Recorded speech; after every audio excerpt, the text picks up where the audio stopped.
Hi friends, இப்போ செவ்வாழை பணியாரம் எப்படி பண்ணலான்னு பார்க்கலாமா? ஒரு ஃபுல் ரெட் பனானா எடுத்து மேஷ் பண்ணிக்கணும்.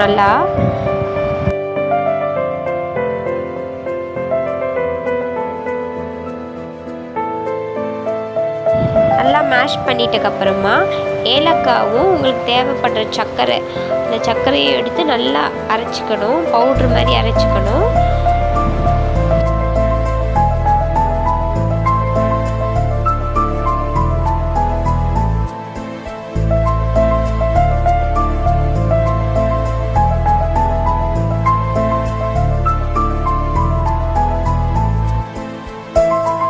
இந்த ஸ்டேஜுக்கு அரைச்சிடணும். இவ்வளோ பவுட்ரு அரைச்சிட்டு இதை கொஞ்சம் தனியாக வச்சுட்டு கோதுமை மாவு ஒரு பிஞ்சு சால்ட்டு போட்டு நம்ம கரைச்சி வச்சுருக்கோம். லைட்டாக தண்ணியாகவும் இல்லாமல் ரொம்ப கெட்டியாகவும் இல்லாமல் நார்மல் ஸ்டேஜில் நம்ம கலக்கி வச்சுருக்கோம். அந்த கலக்கி வச்ச கோதுமை மாவு இந்த வாழைப்பழத்தில் ஊற்றி நல்லா மிக்ஸ் பண்ணிக்கலாம்.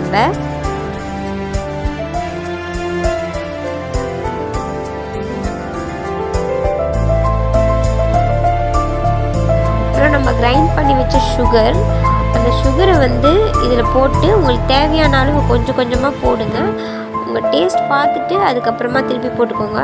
ஒரு சிலவங்க நிறைய சுகர் சாப்பிடுவாங்க, ஒரு சிலவங்க சுகர் கம்மியாக சாப்பிடுவாங்க. அதனால் டேஸ்ட் பண்ணி சுகர் போடுங்க. போட்டுட்டு நல்லா கலக்குன்னு கலக்கிடுங்க.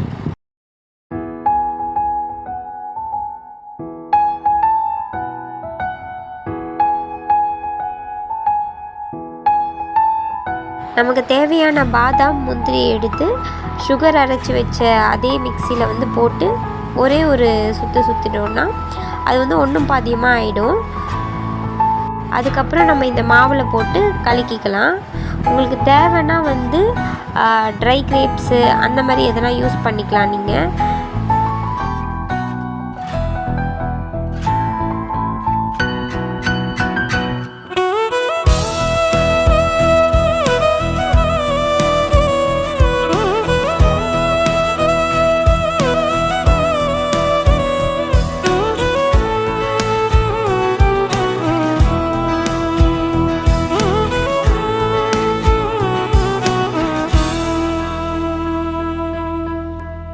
இப்போ அடுப்பை பற்ற வச்சுட்டு நம்ம நெய் ஊற்றிட்டு எப்படி நம்ம குழி பணியாரத்துக்கு எப்படி சுடுவோமோ அந்த மாதிரி நம்ம இது போட்டு சுட்டுக்கலாம்.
இந்த ரெசிபியை ட்ரை பண்ணுங்கள், ரொம்பவே நல்லாயிருக்கும். நீங்கள் குழந்தைங்களுக்கு எல்லாருக்கும் கொடுக்கலாம். ரொம்ப ஹெல்த்தியான ஃபுட் இது.